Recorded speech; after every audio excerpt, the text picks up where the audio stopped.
Guarantee দিয়ে বলতে পারি যদি কলমি শাক এইভাবে রান্না করেন তাহলে কিন্তু এক থালা ভাত অনায়াসে খেয়ে নিতে পারবেন। এটা খেতে এতটাই টেস্ট লাগে। তো নমস্কার বন্ধুরা, মনীষা রান্নাঘরে সবাইকে স্বাগত। প্রতিদিনের মতো চলে এলাম আবারও একটা রেসিপি নিয়ে। আশা করি আপনাদের ভীষণ ভালো লাগবে।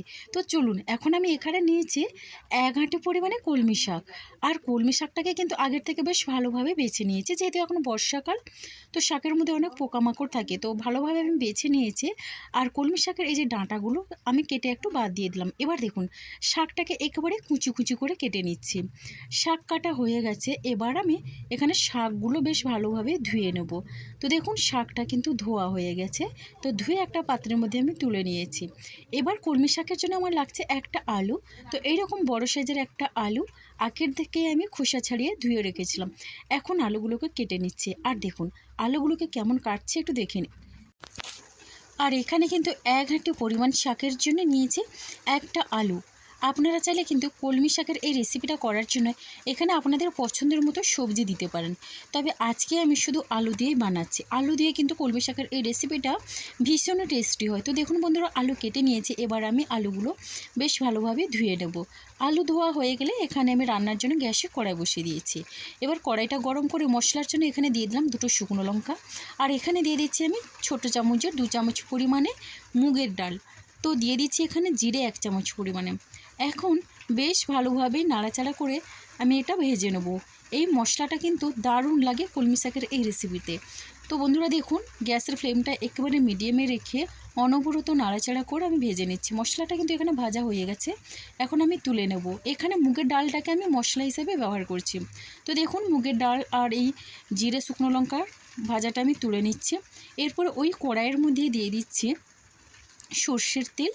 পুরো রান্নাটাই আমি সর্ষের তেলেই করব। তো তেলটা দেওয়ার পরে বেশ ভালোভাবে তেলটাকে গরম করে নিতে হবে। বন্ধুরা, এখানে চাইলে কিন্তু আপনারা যেই তেলে রান্না করেন ওই তেল দিয়ে রান্না করে নিতে পারেন। এবার দেখুন, তেলটা গরম হয়ে গেলে এখানে কেটে রাখা আলু দিয়ে দিচ্ছি। আর আলুটা দিয়ে এখানে বেশ ভালোভাবে নাড়াচাড়া করে নিচ্ছি। আর এখানে দেখুন, আলু ভেজে নেওয়ার জন্য দিয়ে দিচ্ছি খুব সামান্য পরিমাণে লবণ। তো লবণটা দেওয়ার পরে দেখি বুঝতে পারছেন কতটা পরিমাণে। আর দিয়ে দিচ্ছি অল্প পরিমাণে হলুদের গুঁড়ো। এখন আমি লবণ আর হলুদের গুঁড়ো দিয়ে বেশ ভালোভাবে নাড়াচাড়া করে আলুটাকে ভেজে নেব। হলুদের গুঁড়ো দিয়ে ভেজে রান্না করলে কিন্তু আলুর কালারটা বেশ সুন্দর আসে। আর যে কোনো সবজি রেসিপিতে সবজিগুলো একটু ভেজে রান্না করলে দারুণ হয়। তার জন্য কিন্তু আলুটাকে একটু ভেজে নেব। এবার ঢাকনা দিয়ে এখানে 3-4 মিনিটের মতো মিডিয়াম ফ্লেমে আমি রান্না হতে দিয়েছিলাম। এখন আমি ঢাকনাটা খুলে একটু নাড়াচাড়া করে নিচ্ছি। দেখুন, আলুর গায়ে কিন্তু সুন্দর একটা ভাজা ভাজা কালার ধরেছে। আর এইভাবে একটু নাড়াচাড়া করে নিয়ে ঢাকনা খোলা অবস্থায় আলুটাকে আরও একটু লাল করে ভেজে নেব। তো দেখুন, আলু কিন্তু খুব সুন্দরভাবে ভাজা হয়ে গেছে। তো দেখেই বুঝতে পারছেন এখন আমি আলুর পিসগুলো তুলে নিচ্ছি। এখানে কিন্তু আলুটাকে বেশি ভাজার দরকার নেই, জাস্ট এইরকম কালার আসা পর্যন্ত আলুটাকে ভেজে নিতে হবে। এখন আমি আলুর পিসগুলো তুলে নিলাম। এবার দেখুন, কড়াইয়ের মধ্যে ওই তেলের মধ্যে আরও কিছুটা পরিমাণে দিয়ে দিলাম সর্ষের তেল। এবার 1/2 চামচ পরিমাণে দিয়ে দিলাম ফোড়নের জিরে। আর এখন একটা তেজপাতা ছেড়ে দিয়ে দিলাম।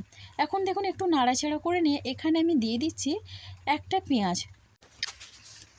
তো এখন আমি এখানে দিয়ে দিচ্ছি পেঁয়াজ কুচি সামান্য পরিমাণে, মানে মাঝারি সাইজের একটা পেঁয়াজ এইভাবে কুচি করে রেখেছিলাম। এবারে পেঁয়াজটা দিয়ে একটু নাড়াচাড়া করে নিয়ে এখানে 10 থেকে 15 কোয়ার মতো রসুন আমি দিয়ে দিলাম থেতো করে। এবার রসুন থেতো দিয়ে বেশ ভালোভাবে পেঁয়াজের সঙ্গে ভেজে নেব। কলমি শাকের রেসিপিতে রসুন দিলে কিন্তু দারুণ খেতে হয়। তো দেখুন বন্ধুরা, এখন আমি রসুনটা দিয়ে পেঁয়াজের সঙ্গে লাল লাল করে ভেজে নেব। পেঁয়াজ রসুন সুন্দরভাবেই কিন্তু লাল লাল করে ভাজা হয়ে গেছে। এখন একটা টমেটো দিয়ে দিচ্ছি। আর টমেটোটাকে এইভাবে কেটে নিয়েছি। তো বড় সাইজের একটা টমেটো এইভাবে কেটে নিয়েছি। এবারে দেখুন দিয়ে দিলাম বেশ কয়েকটা কাঁচা লঙ্কা চেরা। এখন বেশ ভালোভাবে নাড়াচাড়া করে নিচ্ছি। এইভাবে নাড়াচাড়া করে নিয়ে কিন্তু টমেটোটাকেও ভেজে নিতে হবে। রেসিপির মধ্যে টমেটোর কাঁচা গন্ধ থাকলে ভালো লাগবে না, তার জন্য টমেটো একটু ভেজে নেব। এবারে আমি দিয়ে দিলাম এখানে 1/2 চামচের মতো হলুদের গুঁড়ো। আর দিয়ে দিচ্ছি এখানে ঝাল লঙ্কার গুঁড়ো। একটু ঝাল ঝাল হলে ভীষণই ভালো লাগে খেতে। তবে আপনারা যদি এখানে ঝাল পছন্দ না করেন তাহলে কিন্তু লঙ্কার পরিমাণটা একটু কমিয়ে নেবেন, মানে গুঁড়ো লঙ্কাটা নাও দিতে পারেন। এবারে এখানে দিয়ে দিলাম অল্প পরিমাণে জল। জলটা দিয়ে বেশ ভালোভাবে মিশিয়ে নিচ্ছি। এই পদ্ধতিতে একবার হলেও কলমি শাক রান্না করে দেখবেন, মারাত্মক স্বাদের কিন্তু তৈরি হয় এই রেসিপিটা। এবার দেখুন, ঢাকনাটা খুলে একটু নাড়াচাড়া করে নিচ্ছি। টমেটো কিন্তু এখানে নরম হয়ে গেছে। আর এইভাবে আমি একটু খুন্তি দিয়ে টমেটোগুলোকে একটু ঘেটে দিচ্ছি। আর দেখুন এখানে এইভাবে করে মশলাটা কষে নেওয়ার পরে দিয়ে দিচ্ছি ভেজে রাখা আলু। আলুটা দিয়েও বেশ ভালোভাবে নাড়াচাড়া করে নেব। দুপুরে গরম ভাতের সাথে কলমি শাকের এই রেসিপিটা থাকলে আর কিন্তু কোনো রকমই অন্য কোনো কিছু রেসিপির প্রয়োজন হয় না। এটা দিয়ে কিন্তু সমস্ত ভাত খেয়ে নেওয়া যায়।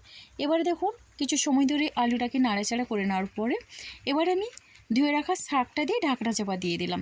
এবার দেখুন 3-4 মিনিটের মতো ঢাকনা চাপা দিয়েছিলাম মিডিয়াম ফ্লেমে। ঢাকনাটা খুলে একটু নাড়াচাড়া করে নিচ্ছি। শাকটা কিন্তু পরিমাণে কমে গেছে, তো এইভাবে নাড়াচাড়া করে নিচ্ছি। এবার দেখুন নাড়াচাড়া করে আলুর সঙ্গে শাকটাকেও একটু ভাজা ভাজা করে নেব। এতে করে কিন্তু রেসিপিটা ভীষণই টেস্টিভাবে তৈরি হয়। এখন দেখুন এখানে আমি দিয়ে দিচ্ছি স্বাদ অনুসারে লবণ, আর লবণটা দিয়ে বেশ ভালোভাবে মিশিয়ে নেব। যারা কলমি শাক খেতে একেবারে অপছন্দ করেন, আজকের রেসিপিটা অবশ্যই আপনাদের জন্যে একবার হলেও ট্রাই করার অনুরোধ রইল। তো দেখুন এখন বেশ ভালোভাবে এখানে লবণটা দিয়ে নাড়াচাড়া করে নেওয়ার পরে দিয়ে দিচ্ছি এখানে জল।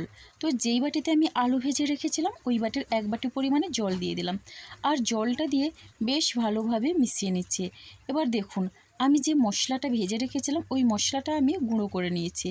এখন আমি মশলাটা দিয়ে দিলাম কিছুটা পরিমাণে, বাকি কিন্তু অল্প পরিমাণে আমি তুলে রেখেছি, সেটা কিন্তু রান্নাতে পরে ব্যবহার করব। এবার আমি এই মশলাটা দিয়ে বেশ ভালোভাবে নাড়াচাড়া করে নিচ্ছি। আর এই মশলাটা দিয়ে রান্না করলে বন্ধুরা এতটাই ভালো লাগে যে একবার খাওয়ার পরে কিন্তু বারবার খেতে চাইবেন এই রেসিপিটা। এবার দেখুন মশলাটা মিশিয়ে নেওয়ার পরে ঢাকনা চাপা দিয়ে এখানে আমি মিনিট 8 মতো রান্না হতে দেবো।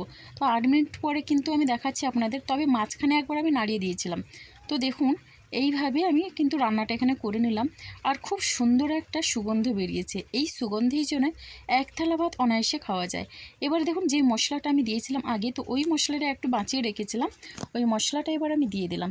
দেওয়ার পরে দিয়ে দিচ্ছি এখানে চিনি অল্প পরিমাণে। চিনিটা দিলে কিন্তু সব কিছু স্বাদ ব্যালেন্স করে আর খেতে লাগে অসাধারণ। চিনিটা যদি আপনারা না পছন্দ করেন তাহলে নাও দিতে পারেন। এবার দেখুন ওই গুঁড়ো মশলা আর সেই সাথে চিনিটা দিয়ে বেশ ভালোভাবে মিশিয়ে নিলাম।